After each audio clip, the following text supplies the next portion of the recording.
Je vais passer la parole à Hervé Boulou, directeur du CFPPA de l'ENILV à La Roche-sur-Foron, qui va nous parler de son expérience de modularisation de 3 certificats de spécialisation. Bonjour à tout le monde. Tout le monde m'entend là ou pas? D'accord. Alors, je suis tout seul, je ne suis pas comme mes prédécesseurs, simplement parce que les contraintes d'emploi du temps dans le centre ont fait que mon acolyte formateur et collaborateur au sein du CFPPA ne pouvait pas être avec moi et est suffisamment occupé depuis 2 jours. Mais ça veut dire que le PowerPoint ici, c'est une construction, pas simplement de directeur, mais d'équipe. Voilà. Donc, comment je place, je dirais, mon ou notre intervention dans le contexte d'un CFPPA au sein d'un EPL qui a vécu depuis 5 ans quelques perturbations, qui a été, comme d'autres établissements, classé dans le cadre de la procédure EPL en difficulté financière. Je vous rassure, il y en a d'autres au niveau national, c'est à peu près un tiers, donc on ne se sent pas seul et isolé. Et qui, de ce fait, a été amené à faire des choix, des réflexions. Certaines avaient été un peu anticipées avant le classement et qui ont amené, en concertation avec les équipes pédagogiques, à faire des réorientations d'organisation des formations en tenant compte des difficultés, du contexte évolutif, de l'analyse des choses, certaines un peu au doigt mouillé, d'autres un peu plus rationnellement, mais de cette manière. L'objectif de l'intervention, c'est un peu de vous donner... Alors, c'est pas une prétention, c'est de vous donner un guide d'expérience, de réflexion, d'aide à la décision des équipes, parce que dans les équipes, au travers de l'activité de formation continue au niveau collectif, au niveau du réseau des CFPPA Auvergne-Rhône-Alpes, il y a de la réflexion en ce moment. En tant que directeur référent, je fais partie aussi de groupes de travaux avec certains collègues qui sont dans la salle. On se pose des questions sur la modularisation, c'est complètement d'actualité. Donc l'objectif, c'est donner des éclairages parce que ça prend du temps et il faut le prendre, mais il ne faut pas trop traîner non plus. Ça fait partie des éléments d'éclairage que je perçois en ce qui me concerne. La présentation de l'ENILV, très rapidement, qui sera réintégrée dans le PowerPoint. Donc, EPL agroalimentaire complètement spécialisé, donc situé en Haute-Savoie. 11,7 millions de budget, 4 centres, un lycée avec un LECTA sur des formations technologiques et professionnelles, avec 160 scolaires, 120 étudiants sur la partie supérieure sur l'agroalimentaire et le laboratoire. Un CFPPA de sites, Grenoble et La Roche, bien sûr, avec 210 apprentis au total et 70 stagiaires de la formation professionnelle, plus des stagiaires formation courte, ce qui fait un global à peu près 700 apprenants sur la base de la rentrée en cours.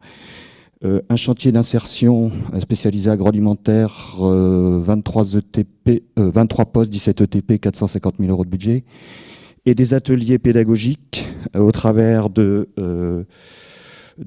une halle laitière, une halle produits carnés, un atelier ferment qui a démarré l'année dernière, et avec certains ateliers qui fonctionnent en prestation de services et qui s'inscrivent dans une politique de coopération avec les professionnels dans le territoire. Si je prends par exemple l'atelier ferment et l'atelier beurre qui est l'atelier de production de beurre au service des professionnels de la Haute-Savoie, mais qui est intégré dans un établissement. Voilà. Je peux en dire plus, ça suffit. Il y aura d'autres éléments qui sont redits.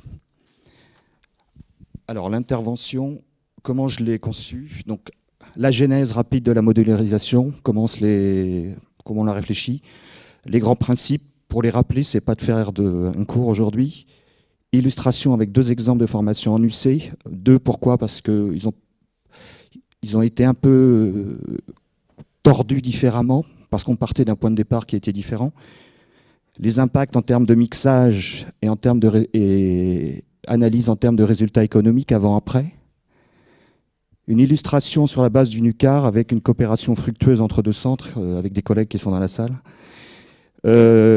Quelques éléments de comparatif approche classique, modulaire, en tenant compte des aspects organisationnels, économiques et autres.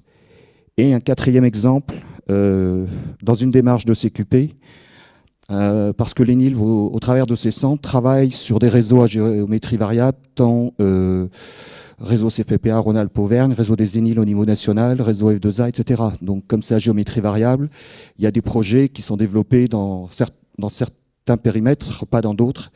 Il y a des arbitrages en termes de stratégie. Et des éléments de conclusion qui sont ma perception au travers de ce que je vis depuis 5 ans, puisque j'attaque ma 6e rentrée en tant que directeur de CPPA à l'ENILV, tout en ayant eu un passé de formateur, chargé de mission, et en ayant travaillé en service déconcentré en direction des services vétérinaires, adjoint chef de service SSA, en charge des équipes d'inspection vétérinaire, service extérieur. Donc, à l'automne 2011, en fait, j'arrivais juste, il y a des hasards comme ça. Donc, l'été 2011, il y avait eu une réponse à des appels d'offres PQCP pour les marchés 2012-2014. Un mois après mon arrivée, on reçoit un beau courrier du conseil régional qui nous dit écoutez, on trouve que la réponse qui a été faite pour l'aspect niveau 4, c'est pas pertinent. Niveau 5, ok. Niveau 4, 48 heures pour apporter des correctifs d'explication. Je peux vous dire que là, en 48 heures, on a mobilisé tout le monde et on a sorti les explications en mettant tout ce qu'il fallait en termes de bilan, en refaisant des relances téléphoniques, il manquait des choses.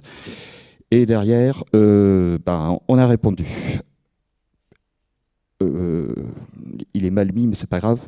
Il existait dans le centre déjà une modularisation effective d'une formation niveau 4, le CS Fermier, depuis 2009, dans le cadre de sa création. 2012, je ne l'ai pas mis, résultat des appels d'offres, des marchés gardés sur l'antenne de La Roche, sur le site de Grenoble, des marchés perdus, pas renouvelés, moins 200 000 euros de budget perdu, reconfiguration de l'équipe, 2 ETP en moins, donc ça fait réfléchir. Donc, et remobiliser l'équipe sur d'autres actions. Novembre 2013, dans le cadre d'un comité Résora, collectif Rhône-Alpes à l'époque, un point d'évocation des lignes directrices de la politique de la région Rhône-Alpes à cette époque. Cette année, pour 2017, on ne sait pas ce qu'il en est. Et donc, c'était la chargée de FPCA, de la DRAF, Marie-Claire Coutin, qui avait fait un point suite à une réunion de l'ADFC du Conseil régional avec les têtes de réseau OAF. Et en rentrant de cette réunion, puisque les réunions sont à Lyon, La Roche, à l'autre bout du territoire, donc 2 heures de voiture, ça fait réfléchir. Et en rentrant, une réunion d'équipe, on fait partager les idées.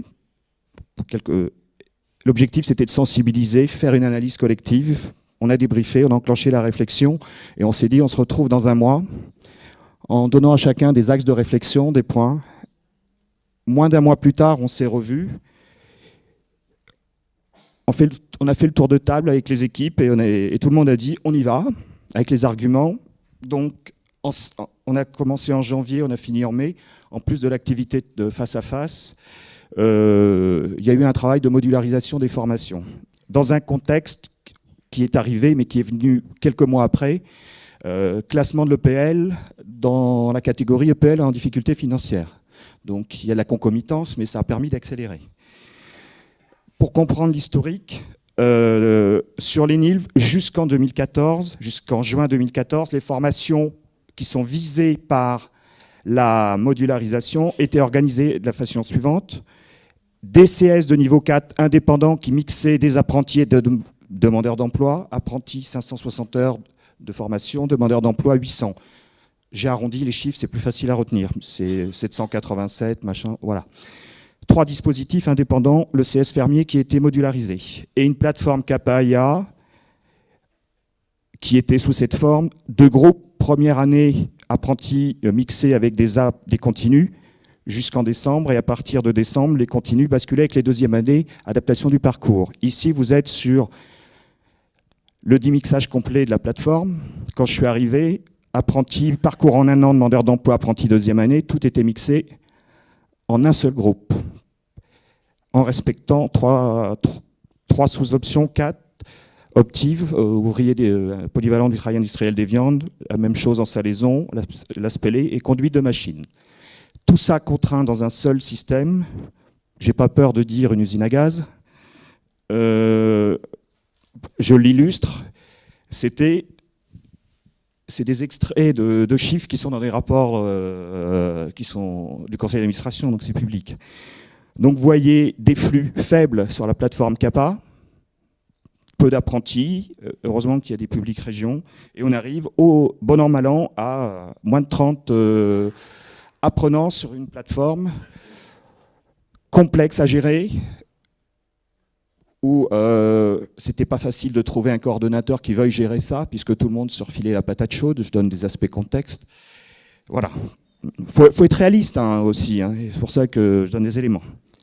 Et 3 CS indépendants, où ben, vous voyez les chiffres. Le seul CS qui dégageait la rentabilité financière, c'était le CSLE au vu des effectifs. Donc sur tous les dispositifs que vous avez vus, le seul qui, en termes de rentabilité financière, dégageait de l'argent, c'est le CSLE. Tous les autres étaient déficitaires. Si je fais le chiffre, je les donnerai tout à l'heure, cumulé sur 2013, en résultat de fonctionnement par dispositif, moins 109 000 €. Donc, sortie des appels d'offres juin 2014, la modularisation pédagogique, on venait de la finir en mai. On a répondu aux appels d'offres en tenant compte de tout le découpage qui avait été fait,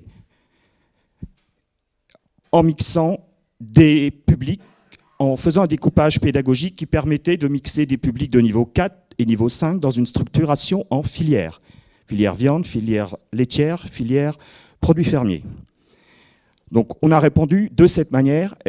Donc à un moment donné, c'est bien tombé puisque la définition de l'appel d'offres, on s'est retrouvé dedans. Donc très bien. En septembre, choix d'équipe, on a dit on va pas attendre la dernière année, on va pas attendre le nouveau marché pour faire de l'expérimentation, et on a fait la dernière année de marché qui se terminait en tenant compte de ce découpage en modules, tout en respectant le cahier des charges sur lequel on avait répondu. Donc on a tordu un peu tout en faisant en sorte qu'on puisse être dans les clous de réponse, de manière à ne pas perdre une année et plutôt en gagner une. Septembre 2015, mise en œuvre des nouveaux marchés.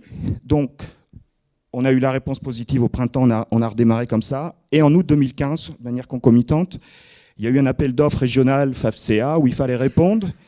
Et c'était facile de répondre puisque toute la colonne vertébrale existait en modularisation. Donc on a répondu en fonction de ce qu'on avait et de ce que l'on ciblait. Bien sûr, il y a eu des réponses en réseau là-dessus. Ce n'est pas que l'ENIF qui a répondu, mais derrière, on a pu répondre en affichant des compétences de réseau, d'un point de vue géographique et de point de vue compétences métiers.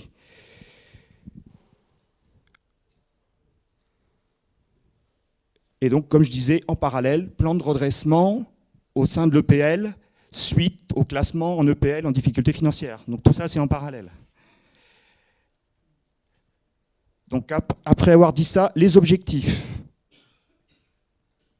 Alors, j'ai pas eu le temps de tout animer, donc voilà. Il y a des sources, j'ai réutilisé des planches de collègues, c'est pour ça que je mets mes sources. Je n'ai pas tout à fait le même classement que d'autres.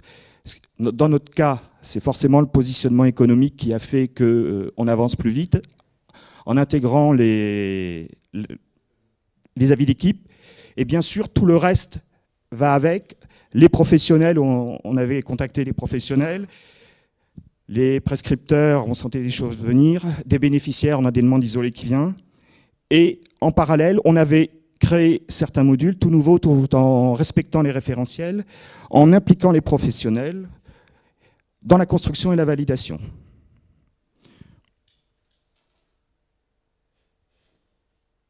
Alors les principes, je les rappelle, mais pour moi, j'espère que ce n'est pas du nouveau pour vous. Donc là, le découpage en formation, c'est une unité de formation complète et autonome visant la maîtrise d'une capacité professionnelle donnée. J'insiste bien, capacité, compétence. Donc objectif de formation, prérequis, différentes séquences, et qui s'inscrivent dans un parcours global et individualisé. Je préfère le terme personnalisé. J'ai gardé le terme qu'avaient mis mes collègues, mais je préfère le terme personnalisé qu'individualisé. Après, c'est une question de perception. Tout dépend de ce qu'on met derrière. Donc chaque module, donc comme dans un cadre classique, objectif pédago, prérequis, contenu, durée indicative. Ça ne change rien dans l'approche. Ensuite, c'est dans la construction. Le schéma illustre bien. On a un puzzle qu'on a découpé et on réagence un parcours en prenant les pièces du puzzle de manière plus ou moins différente pour faire des parcours adaptés, en tenant compte des séquences pédagogiques dans chaque module. Donc les principes. Donc on fait un assemblage des séquences, un lien précis, identifié par l'apprenant par rapport à son projet et à l'ensemble de l'équipe pédagogique. Donc le travail, si on ne fait pas un travail d'équipe, ça n'avancera pas. Je reviendrai sur des éléments sur ma conclusion. Petite remarque que j'ai oubliée dans mon propos introductif, c'est pourquoi, en termes de témoignage, quand j'ai eu le contact avec Laurence Verrier, pourquoi s'inscrire dans le témoignage d'un centre par rapport à l'adaptation aux entreprises? C'est au vu du pourcentage d'insertion des stagiaires et apprentis qui sortent de nos centres et qui sont insérés à 95% à la sortie. Certaines formations, je l'ai vu au mois de juin dernier, sur 2 filières, le jour du bilan, ils avaient tous un contrat en main, CDD ou CDI, c'est-à-dire l'insertion, elle était complète à la fin de formation. Donc ça veut dire qu'on répond, j'estime qu'on répond par le mode de réponse aux entreprises. Toutefois, et ça c'est une préoccupation nationale, les établissements agroalimentaires au niveau national ne répondent pas collectivement aux enjeux de la filière agroalimentaire au niveau national pour toutes les raisons que vous connaissez, problème d'attractivité, et toute la pub qui est faite, les entreprises font de la mauvaise pub, ou on fait de la mauvaise pub pour eux, il fait froid, tout un tas de raisons. Voilà. Ensuite, la profession ne fait pas toujours la publicité qu'il faudrait, la communication pour nous aider. Voilà. Donc les principes, c'est d'avoir un dispositif individualisé, personnalisé, le puzzle, et derrière, on vient, en fonction du type de contrat, on vient piocher dans ce qu'on peut faire pour construire. Là, c'est ce qu'il y a de plus détaillé. Ce que je vais illustrer, ce n'est pas aussi détaillé que ça, c'est adapté à la stratégie du centre. D'accord ? Le CPF, c'est nouveau, les demandeurs d'emploi, des apprentis. Donc, les étapes, il n'y a rien de nouveau. On part des SPS, du métier, des référentiels. On fait la chronologie des différentes situations professionnelles. Ça, c'est le boulot des équipes. Construire les modules, les découper en séquences, et pour chaque séquence, identifier savoir-faire, prérequis, c'est de l'ingénierie pédagogique classique. Et après, on fait l'arborescence pédagogique des modules pour faire une progression pédagogique cohérente. Et on repère, et ça c'est incontournable, les besoins en termes de moyens humains pour organiser cette nouvelle activité, en termes d'organisation du centre, des personnes, du matériel. Et j'illustre ça sur 4 réalisations, en prenant quelques points clés. Un CS de niveau 4, transformation fermière. Un CS de niveau 4, transformation laitière, qui est devenu filière. Une UCAR. Et j'élargis au CQP. Parce qu'on ne peut pas être que dans des dispositifs UC et on s'adapte à tout ce qui existe en termes de certification au niveau du champ professionnel. Donc, le premier exemple, le CS transformation laitière, situation 2014. Donc, particularité, on est sur un CS de niveau 4 qui existe depuis 20 ans. Donc, ce n'est pas une nouveauté, mais il fallait leur découper. Donc, dans la maison, on avait aussi un CAPA de niveau 4 en filière laitière, de niveau 5, pardon. Et l'objectif, c'était de pouvoir mettre en regard ces 2 formations, voir ce qui était commun. Le référentiel professionnel, son intérêt, c'est qu'il y a des points communs entre les 2. Et on est parti de là. Il y a eu l'opportunité de la rénovation d'évaluation avec les SPS et aussi de la réforme professionnelle. La FPC, on l'a pris après, donc ce qui fait qu'aujourd'hui, on va aussi continuer à retravailler les choses pour inscrire les modules dans le cadre du RNCP. Donc, mais à un moment donné, on n'a pas toujours attendu, on a construit en avançant, on ne peut pas toujours attendre. Donc dans ce principe, les équipes ont redécoupé et regrouper les OI en fonction des SPS en constituant le référentiel professionnel, et ils ont créé les modules. Donc partant de là, ils ont identifié des modules communs au CAPA niveau 5 et au CS, ce qui détermine un tronc commun en groupe entier et des modules spécifiques au niveau, ce qui génère des dédoublements au niveau des groupes. Et des adaptations personnalisées avec l'appui d'un centre de ressources, puisqu'on a un centre de ressources avec des ressources livresques, informatiques, de la FOAD et des animateurs qui gèrent ça. Autre précision, comme on a du niveau 5, du niveau 4, des apprentis, des demandeurs d'emploi, pour chacun des niveaux, a été identifié ce qui est évalué en entreprise pour les apprentis et sur les ateliers pédagogiques de l'ENILF pour les stagiaires de la formation continue. On profite de nos installations qui sont des PME agroalimentaires pédagogiques et qui sont agréées aux normes communautaires et qui commercialisent leurs produits. Donc elles sont des situations pédagogiques particulières, contextualisées.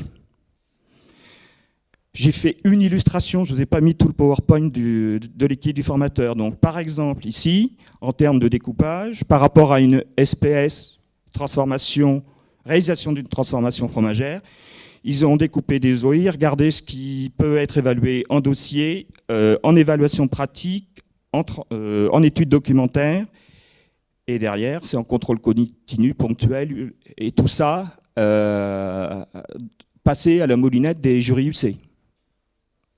Je le rappelle quand même. Donc ce qui fait que en découpage, schématisation de la nouvelle filière, c'est qu'on a un tronc commun, comme je l'ai indiqué, avec des modules qui ont été identifiés. Alors il y a des choses qui sont indiquées parce que c'est à la fois de l'apprentissage et réponse à un appel d'offres des financeurs publics. Et donc ça veut dire que tous les apprentis et stagiaires sont ensemble, et ensuite, en fonction des particularités des référentiels, eh ben, il y a des choses qui sont spécifiques du niveau 5, d'autres du niveau 4, et là on a du dédoublement, et on est toujours sur des découpages, on a 560 heures pour les apprentis CS, 400 heures pour les apprentis CAP, et 800 heures globalement pour les demandeurs d'emploi. Ça veut dire en un seul groupe, compte tenu qu'il y a deux niveaux, deux types de financement, ça fait, je fais une schématisation, 4 diplômes regroupés en un seul groupe. Ce qui fait que ici, vous avez la succession dans le temps des modules qui sont indiqués sur la page d'avant. Il y a un séquençage pédagogique qui a été fait. Donc là, vous avez une flèche qui montre le discontinuum. J'ai tout mis sur une page pour voir que tout ça, c'est sur l'année scolaire.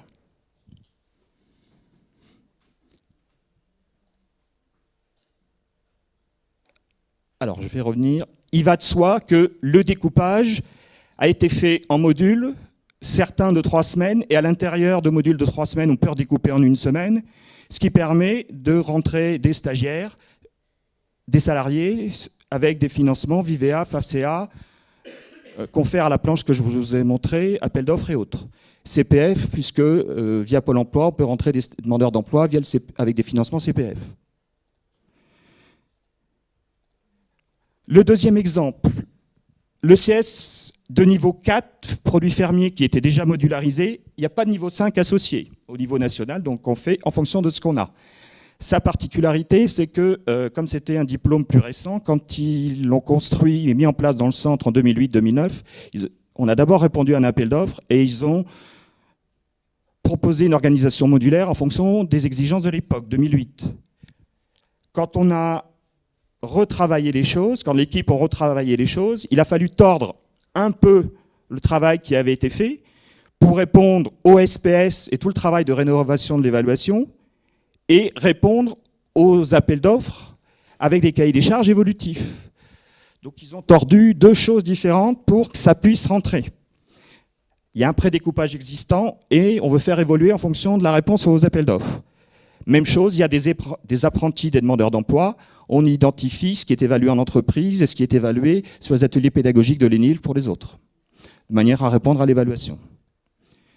Donc, Donc 4UC dans le CS fermier, puisqu'il y a une option qui intègre une activité de production en plus. Donc ici, vous avez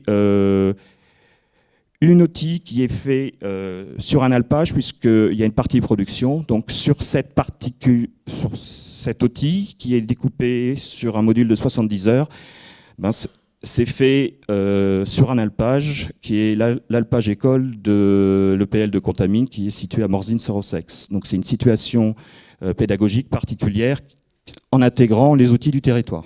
Donc là, vous voyez ce qui peut être évalué.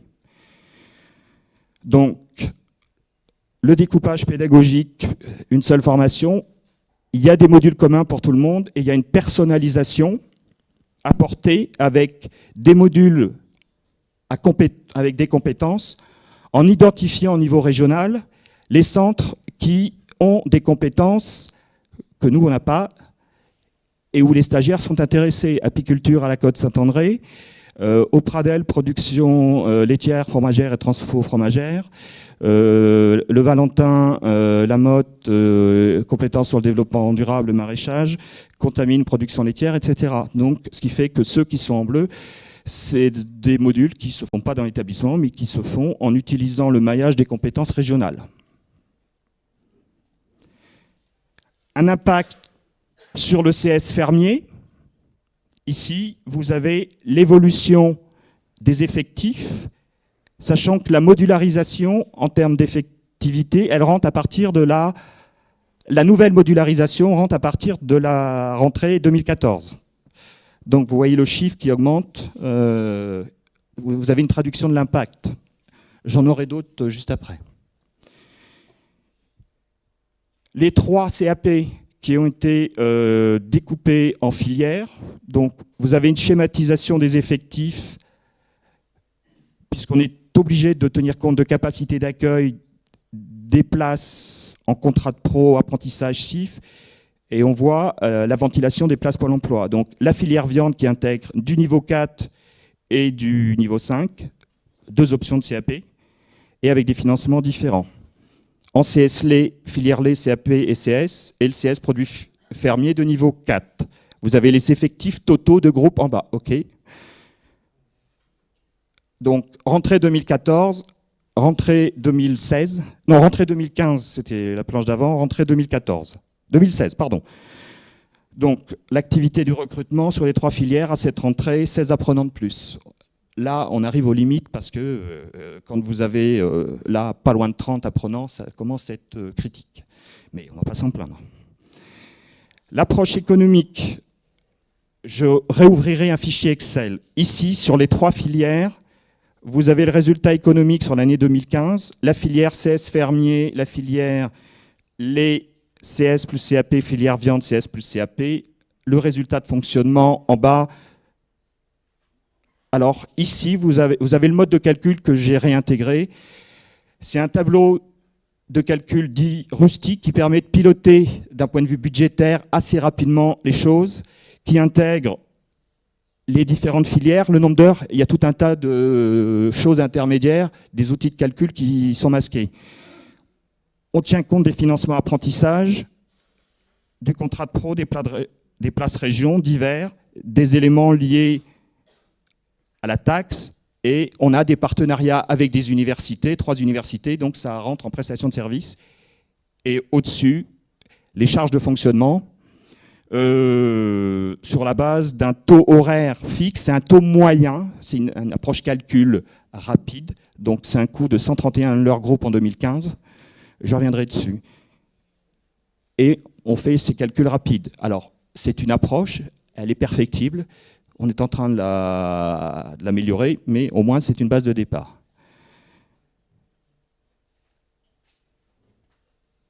Troisième exemple.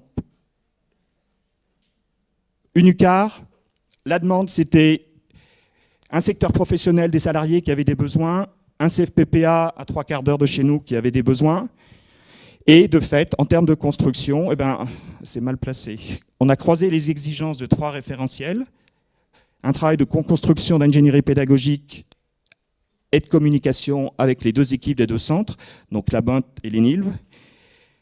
La base de construction, il existait sur le CS produits fermiers, un module transformation, diversification de 3 semaines, et dans lequel il existait une semaine fruits et légumes. Donc on a affiné le contenu, puisqu'il y a des aspects hygiène, création d'ateliers qui sont abordés de manière transversale dans le référentiel CS Fermier. Donc pour ces besoins-là de l'UQAR, il y a eu les choses qui existaient et on a réintégré, les équipes ont réintégré des aspects pour avoir quelque chose de complet, puisque les stagiaires, ils repartent avec une validation d'acquis à la fin de la semaine. Et certains stagiaires, ça rentre dans de la certification, puisque c'est une UQAR. Donc il y a eu mixage de public en formation longue en PQCP et de salariés d'entreprise, des stagiaires BPTPH, stagiaires BPREA, stagiaires VIVEA, 7 stagiaires, 4 classiques Pôle emploi région, 4 VIVEA, 11, UQAR monté dans un temps record.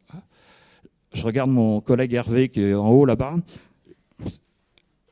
On peut féliciter les équipes sur ce qu'ils ont fait, sur cette action-là. Et on reconduit cette année, en 2017 la coopération en faisant 2 fois la semaine, puisqu'il y a déjà une première semaine qui est pleine.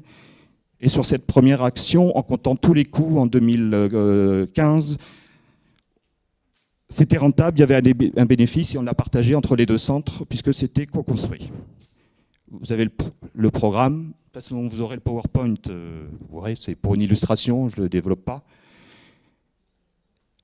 Le comparatif par rapport à ce qu'on a vu jusqu'à maintenant. Quelques éléments. Quand on est en formation traditionnelle, classique, on rentre les groupes de data, on est sur une formation groupe et tout le monde, le train avance à la même vitesse pour tout le monde. Je grossis le trait volontairement pour la démonstration. Et on est dans une culture de formation à un diplôme. Quand on est sur du modulaire, chez nous, il y a une partie qui rentre, il y a des groupes qui démarrent à telle date, mais il y a de la personnalisation avec des rentrées en cours de route, avec des stagiaires qui venaient d'ailleurs, des VIVEA, etc. Donc on individualise, on adapte à la personne, parcours personnalisé, et on passe à une culture de formation à un diplôme, à une culture de formation à un métier et sur de la compétence. Alors, la formation par matière, c'est limite. Quand on est en disciplinaire, on découpe en matière, sans lien entre elles, une progression par matière, et les parcours sont relativement identiques. En modulaire, compétences, on a des modules, un fil conducteur, une approche compétence, une approche situation professionnelle, ce qui permet de donner un sens global aux apprentissages. Je voulais mettre quelque chose sur une autre planche, j'ai voulu garder de la place. Ça veut dire que d'un point de vue formateur, en disciplinaire, on est sur une approche par les savoirs et une gestion régulière de l'emploi du temps du formateur au fil de l'eau dans l'année. Et dans la nouvelle approche, on est sur une approche compétence, plus une concentration horaire sur des temps courts, puisque on réorganise, ce qui nécessite une adaptation culturelle, de la souplesse et de l'interchangeabilité. C'est-à-dire, si on ne veut pas faire exploser les formateurs, il faut avoir des compétences, plusieurs formateurs qui aient la compétence identique, qui sont capables de se remplacer. Puisque sur ces formations-là, j'ai aussi des formateurs qui interviennent en entreprise, sur la formation courte, sur du CQP, etc. Donc, il faut éviter de les faire exploser. Dernier exemple, parce que, comme je l'ai dit tout à l'heure, on a nos diplômes UC, mais il faut s'adapter à autre chose. Une réponse qui a été faite dans le cadre du réseau des ENIL, 6 ENIL en France, qui travaillent de manière très étroite avec la profession laitière.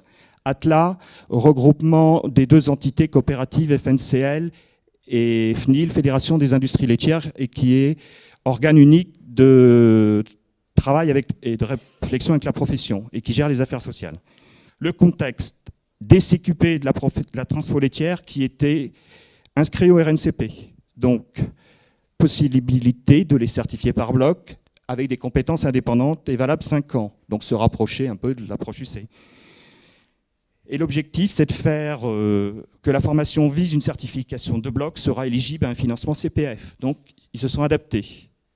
Donc la commande qui a été formulée par ATLA au réseau des ENIL, c'était 2 choses. Modulariser tous les CQP par bloc de compétences indépendants en vue de les déposer au RNCP en bloc de compétences et de proposer un dispositif de certification par bloc de compétences pour les CQP de la branche laitière, la branche restant maître de la délivrance du CQP dans sa complétude. Il garde ça. Donc la réponse qui a été faite, c'est une réponse outillée et contextualisée sur les deux axes. La modularisation. Aujourd'hui, le travail est en cours de finalisation. Modularisation de l'ensemble des CQP de la branche laitière, et on doit finir pendant un mois. Référentiel professionnel, les grilles d'évaluation par bloc de compétences, et on nous demande une proposition de plan de formation d'un bloc pour les savoirs, à chaque fois, pour chaque savoir, le contenu, l'activité, l'horaire, les spécificités et les modalités d'animation.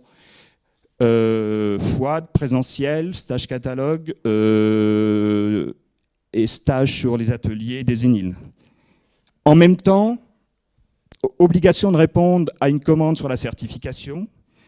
En gros, qu'est-ce que ne veut pas faire la profession? Elle ne veut pas gérer l'épicerie. Ce que j'appelle l'épicerie, d'enregistrer, de garder la traçabilité, la validation des CQP par bloc. On découpe par bloc. Eux, ils délivrent la totalité. Il faut un organe à côté qui puisse les aider. Donc on a fait une proposition qui a été retenue et on a créé une entité ENIL certification qui permet de répondre à ça, qui a été reconnue. Et il y a une convention de coopération qui a été signée pour 3 ans, il y a peu de temps, entre ATLA et le réseau des ENIL pour ça. Aujourd'hui, on est sur la construction. Je donne quelques éléments et pas plus. On doit faire nos preuves là-dessus sur qu'est-ce qui va être fait réellement. Donc ça met du temps. Donc le principe, donc pour chaque CQP, découpé en blocs, et on a une démarche pour chaque bloc qui prend la démarche d'un CQP, c'est-à-dire il faut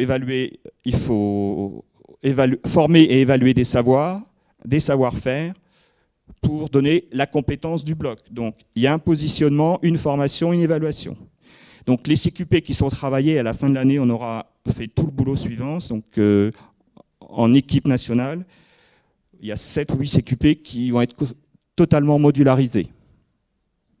Ce qui va permettre de contribuer à... Là, c'est pour répondre aux objectifs de la filière. La conclusion que je peux apporter, alors c'est mon ressentiment après 5 ans, okay, c'est qu'au 1er janvier 2015, on a eu une entrée en vigueur de la réforme de la formation professionnelle, la loi du 5 mars, qui donne une grande orientation, j'insiste sur le terme, une grande orientation, on est dans la suite des lois antérieures sur la formation tout au long de la vie. Mais là, on a beaucoup précisé les choses. Les professionnels et les OPCA s'approprient progressivement la boîte à outils induite par cette réforme, il suffit de le voir. Si vous regardez tout ce qui arrive sur vos... Vous allez à des réunions, ce qui arrive sur vos confs, etc. De la même manière, les financeurs publics de FPC, Pôle emploi, entre autres, ils prennent en compte cette orientation dans leurs décisions stratégiques de financement de la FPC. Commencer à regarder ce qui se passe. En Rhône-Alpes, Auvergne, quand on voit la décision prise par le conseil régional au cours de l'été, 13 juillet, certains de mes collègues considèrent le 13 juillet comme le 11 septembre 2001 aux États-Unis, donc ça fait quelque chose. Donc la modularisation, c'est une orientation, pour moi et mes équipes, c'est une orientation incontournable à prendre par les organismes de formation professionnelle. Je n'ai pas dit CFPPA, j'ai dit organisme de formation professionnelle dans sa complétude. En termes de durabilité d'existence, sur le territoire de l'OA Haute-Savoie et Grenoble, j'ai vu des petits organismes de formation indépendants depuis le début de l'année qui ont mis la clé sous la porte et qui étaient sur les compétences premières. Ils ont fermé parce qu'il y a des robinets qui se sont fermés, ils ne répondaient pas à la demande. Donc ça, il faut l'intégrer. Un point de vigilance majeur qu'il faut prendre en compte, au vu de l'expérience et du témoignage que je peux donner, c'est quand même une gestion complexe d'un point de vue organisationnel. Ça nécessite l'adhésion de l'équipe pédagogique. Donc au niveau régional, on travaille sur outiller les équipes. Moi, il me semble incontournable quand on veut sensibiliser des équipes, c'est équipe de direction, ingénierie de formation et des formateurs. C'est à 3 niveaux. Parce que pour que les équipes avancent, il faut une prise de conscience et un acte fort pris par l'équipe de direction. Sinon, ça n'avancera pas. C'est aussi un changement culturel. Je pèse mes mots. Puisqu'on passe sur de la compétence. J'ai dit qu'on concentrait. Il y a nécessité d'un organe de régulation permanente parce que faut être à l'écoute des apprenants, il faut être à l'écoute des formateurs aussi, parce qu'il ne faut pas que ça sature. Mais moi, j'ai des formateurs qui ne feront pas marche arrière. Pourquoi c'est parti? Moi, j'ai un formateur dans une réunion en janvier 2014 qui me dit, écoutez, hier, j'ai fait 4 heures de cours, j'ai fait 2 heures de cours avec les CS de niveau 4, de 8h à 10h, et les 2 heures suivantes, j'étais avec les CAP, j'ai fait le même cours. À quoi ça sert? Voilà. Donc, et celui qui a dit ça, c'est le formateur qui n'a pas pu venir avec moi. Donc, et qui a été un acteur fort sur la modularisation en interne. Donc, on ne fera pas marche arrière. Ensuite, et je terminerai là-dessus, je sais que je suis un peu long, mais j'ai dit que je veux donner de l'éclairage. Tout ça, ça sera réintégré sur le PowerPoint parce qu'il y a des petites coquilles, mais j'ai dit que c'est un outil d'aide, donc voilà. J'ai réintégré sur un tableau simple les résultats de fonctionnement dans notre calcul interne. Comment? On va essayer.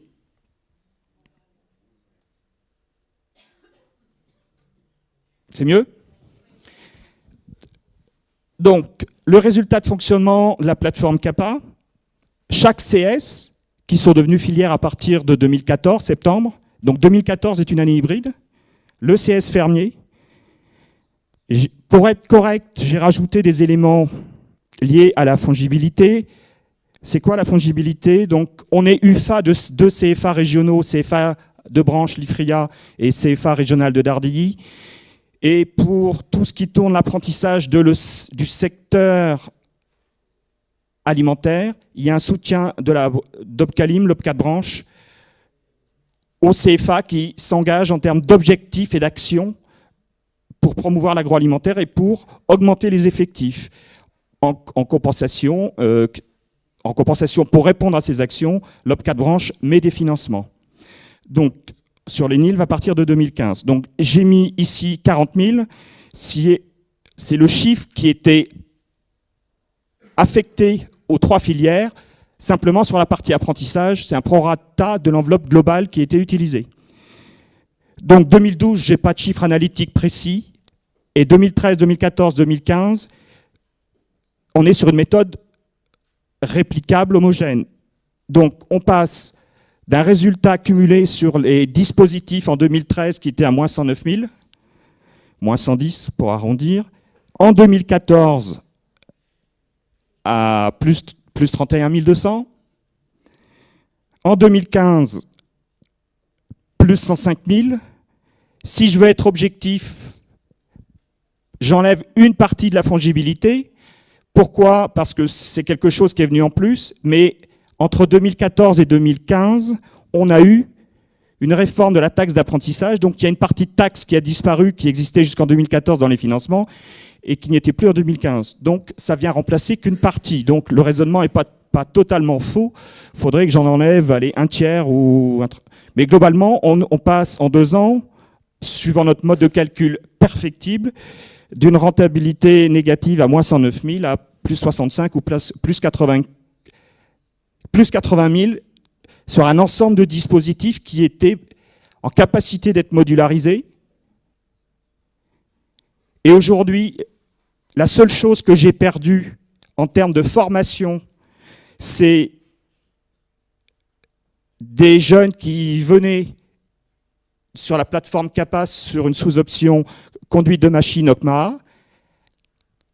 Et bien ça a disparu. 4-5 apprentis. OK. Aujourd'hui, on est en train de réfléchir en collaboration avec l'IFRIA pour monter autre chose. plus pertinents, qui permettent de répondre aux entreprises pour de l'industrie de process. Pour vous donner un exemple, et pourquoi il faut répondre, c'est que j'ai 2 promos en bac pro, effectif total, première, terminale, 35, et j'ai 20% des effectifs, soit 7 apprentis chez Evian à Aix. Donc, quand on a des entreprises comme ça, il faut les choyer. Voilà. Je vous remercie. Si vous avez des questions.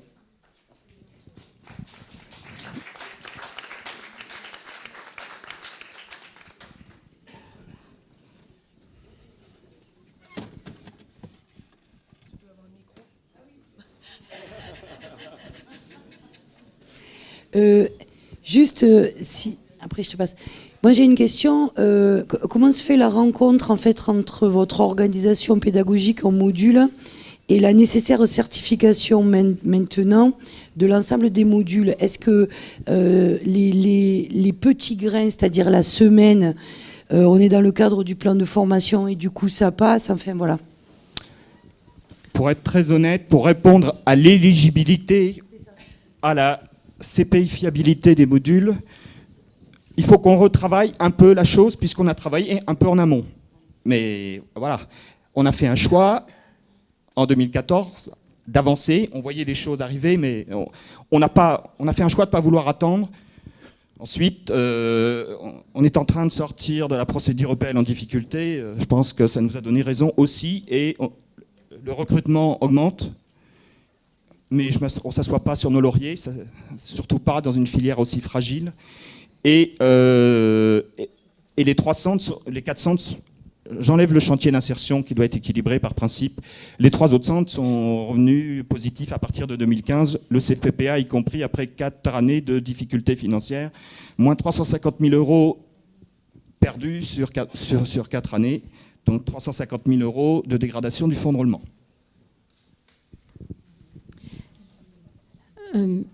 J'avais une question, donc Barbara Meyer-Soula, CFPPA Vaucluse. L'amélioration de votre situation, elle est liée à une augmentation du recrutement, liée à votre modularisation et au regroupement de vos groupes, en fait. Alors, il y a des choses dont ou les deux, mon capitaine. Il y a plein de choses.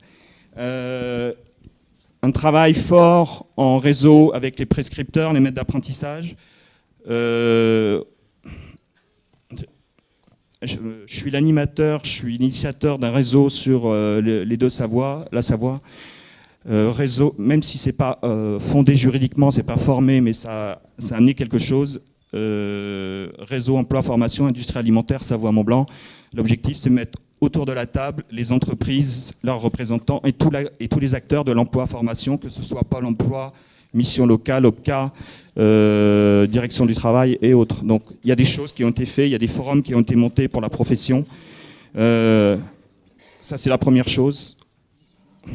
On a réorganisé le fonctionnement de l'équipe en termes de recrutement. Entre quand je suis arrivé en 2011, c'était la chargée de recrutement, et la posture des formateurs, c'est le recrutement, c'est Héloïse, c'est la patate chaude, on lui renvoie. Maintenant, toute l'équipe est mobilisée. Ça veut dire qu'il y a des forfaits réajustables qui sont mis, forfait recrutement 40 heures par an, mais par contre 40 heures à justifier. En fonction des actions, ce qui est payé, si c'est des heures sup ou autre, voilà. Celui qui a fait 50 heures, il sera payé 50 heures du moment que c'est justifié. Donc, ce qui fait que la posture de la personne qui est chargée du recrutement, elle est pilote de la cellule recrutement avec toutes les équipes qui... Le résultat, il paye super cette année, mais je dis bien, je ne suis pas quelqu'un qui... on ne s'assoit pas sur ses lauriers, mais comparatif entre la rentrée cette année et celle de l'année dernière, les 2 antennes confondues sur le CFPPA, les recrutements, on tombe des nues, mais plus 22%. Voilà. Et dans un concert agroalimentaire régional et national qui est ce qu'il est, qui n'est pas facile, les résultats d'aujourd'hui ne seront pas forcément les résultats de demain. Il ne faut surtout pas s'endormir. J'ai une promo de bac pro BIT en apprentissage de 21 jeunes.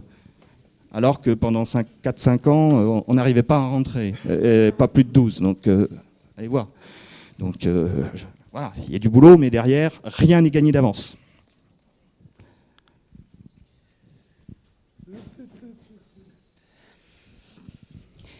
Quelqu'un veut réagir encore? Derrière ce témoignage, qui d'ailleurs rejoint un débat qu'on a eu dans le débat libre d'hier soir, dans le groupe dans lequel j'étais, qui a tourné autour de la modularisation.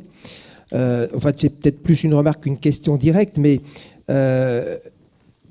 on en arrivait hier soir effectivement à se dire, même si on avait des points de divergence par rapport à la notion de diplôme, par rapport à la notion de répondre aux besoins des entreprises, de ne pas tomber peut-être trop dans un opportunisme qui pourrait se retourner contre nous à moyen terme ou des choses comme ça, sur l'idée quand même que la modularisation, c'était des sacrés chantiers, qu'il y avait peut-être matière à s'organiser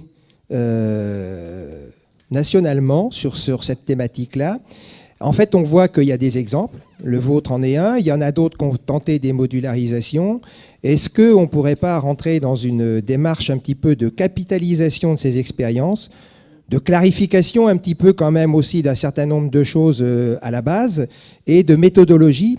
Il ne s'agit pas de rentrer dans la part d'initiative des équipes, mais il y a peut-être quand même on va peut-être, allez, disons-le, peut-être un peu conceptualiser et travailler un peu sur de la méthodo pour qu'ensuite, dans les centres ou dans les régions, le travail soit plus simple, plus rapide, parce qu'on n'échappera pas au fait que et la réforme et les entreprises aujourd'hui nous pressent quand même d'une certaine demande. Mais il faut aussi peut-être qu'on garde, je dirais pour un moyen terme, pour les personnes, la logique de qualification, de diplôme, de changement de niveau.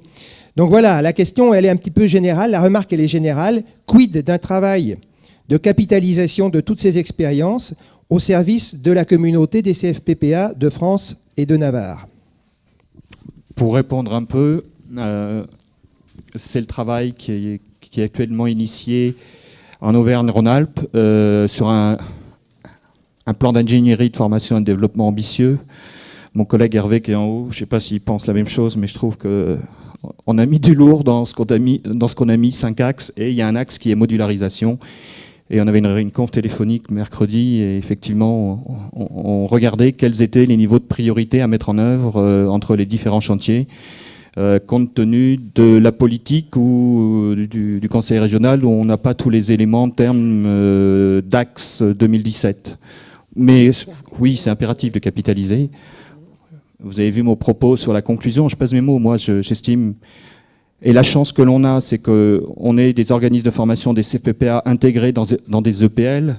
Donc, ça permet de tenir le choc. Les organismes indépendants, moi, j'en ai vu mettre la clé sous la porte. Et j'ai un coordinateur pédagogique qui, sur le site de La Roche, depuis 1 an, qu'on a débauché parce que j'avais la personne qui était partie parce qu'elle n'était pas d'accord sur la politique de l'équipe de direction. Donc quand on n'est pas d'accord, elle a choisi de partir, tout honneur à elle, même si elle avait fait du super travail depuis qu'elle était là, mais voilà. Et en fait, c'est quelqu'un qui bossait chez Tip Top Emploi, un organisme de formation qui travaille sur les compétences premières. Il a fait le choix de démissionner de chez eux pour venir chez nous, et on discutait avec lui l'autre jour et il estime bien mon appris parce qu'en fait, ils viennent de déposer le bilan tant sur Grenoble que sur la Haute-Savoie il y a quelques mois. Donc voilà. Et il y a d'autres exemples en Rhône-Alpes, donc je les connais pas tous, mais c'est incontournable. Et je pense qu'il faut capitaliser parce que là, je donnais un chiffre, je l'affine, mais en 5 mois, alors bien sûr, faut oser. L'année où on a fait le boulot, ça a été financé en heures sup. J'ai fait le choix parce que faut miser sur les formateurs, tout en sortant un résultat de fonctionnement à moins 100 000. Voilà. Faut oser. Mais aujourd'hui, tout le monde est content. Et je donne quand même un élément EPL en difficulté financière ou sur le CFPPA, compte tenu de ce qui s'est passé, on a fait une politique salariale avec un gel de 2 ans. Il n'y a pas eu un mouvement social, on a fait la pédagogie de l'explication, avec des chiffres. Mais par contre, notre priorité qui a été expliquée, c'était préserver les emplois. Donc les gens ont compris et les augmentations salariales ont réaugmenté à partir de fin 2015. Comme on l'avait dit, à partir du moment où... Voilà. Et pour être honnête, 2 ans de gel, mais dans la négociation, on a dit, ben écoutez, à partir de 2016, il y a 15 personnes ou 10 qui ont été augmentées au mois de juin. On a fait un choix qu'on a expliqué en CA, 2 années de gel, on maintient 1 année et l'établissement, sur les 2, n'en retient qu'une. Voilà. C'est un dialogue, c'est un choix. Ça ne crie pas dans l'établissement, on est revenu plus serein. Donc voilà. Je voudrais juste faire une... Alors, et je terminerai là-dessus. Une recommandation, parce que j'ai entendu tout à l'heure qu'il y avait des personnes de SRFD. C'est lié à l'expérience, à ce qu'on a vécu dans le centre et à tout ce qu'on a comme indicateur au niveau national. Aujourd'hui, quand on est dans les CFPPA, alors c'est l'œil de lequel on nous observe du niveau régional, surtout conseil régional et autres, je trouve, mais je ne fais pas de procès d'intention, c'est du constat. C'est quand on est dans le négatif, on a tendance un peu à appuyer, mais on a l'avantage quand même au niveau de la DGER, quand on est en difficulté financière, ben il y a des systèmes d'appui, il peut y avoir des appuis, etc. Donc ça nous aide aussi. Donc ben on est sorti de cette situation. Mais ça nécessite une équipe de direction soudée sur les objectifs à tenir et faire de la pédagogie. Donc, ce qui fait que sur un plan à 3 ans, on est sorti au bout de 2 ans, on a tenu, on a expliqué, voilà. Ça, c'est la première chose. Quand on est et dès qu'on revient dans le plus, dans le contexte actuel, j'ai l'impression que dès qu'on revient dans le plus, on voudrait peut-être dire, il y a du fonds de roulement qui revient, on va prendre. Aujourd'hui, on a des observations qui se font sur la lecture de ces PPA, sur des indicateurs. On regarde à l'année. Quand on voit ce qui se passe, en gros, un CPPA, une année, il peut faire plus 100 000, et juste l'année suivante, il peut faire moins 100 000. On perd un marché, des groupes, etc. Et on revient à plus 50 000 l'année suivante. Donc, une fenêtre pertinente d'observation, c'est, moi j'estime, un minimum 5 ans glissant. Je dis bien glissant. C'est-à-dire 2011-2016, ensuite on glisse, mais en permanence. Et qu'on fasse l'observation sur une période. Si je prends sur la période des appels d'offres en Aix-Rhône-Alpes, c'est 3 ans. Si vous perdez, ben, pendant 3 ans, vous ramez et vous montez quelque chose, si vous redécrochez. Donc la période, moi, que je trouve pertinente d'observation, c'est 5 à 6 ans. Et pas regarder à l'année. Et regarder comment ça évolue sur un global de 5 ou 6 ans. Et en plus d'éléments, d'indicateurs de vulnérabilité qui sont pertinents à regarder et qui sont des outils de pilotage. Je dis ça à l'attention des équipes de direction. Mais je dis, ces PPA, il faut regarder sur une période moyenne de 5 à 6 ans, sinon je ne trouve pas ça pertinent. Parce que si on regarde sur 3 à 4 ans, si on regarde à l'ENIL, 350 000 € perdus, on va nous dire, ouais, si on regarde sur 5-6 ans, on remonte, voilà, c'est plus pertinent. Voilà. Merci. Merci Hervé Boulou.